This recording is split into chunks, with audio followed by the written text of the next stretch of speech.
Som en engageret medarbejder hos Danpo, synes jeg, det er utrolig vigtigt, at vi sparer hinanden på tværs af organisationen. Det kan være i de enkelte afdelinger, det kan være ude på basen, det kan være ude i måde på vores smede- og malerværksted, således at vi bliver bedre til de enkelte opgaveløsninger, der kan være på tværs af organisationen.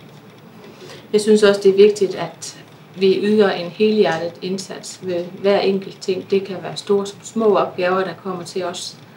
Men igen, at vi på højt niveau, så kunden altid føler sig tryg og vellidt hos os, at de kan overlevere en opgave til os, og så skal de ikke tænke mere på deres gods eller deres materiale bliver behandlet på en behørig måde.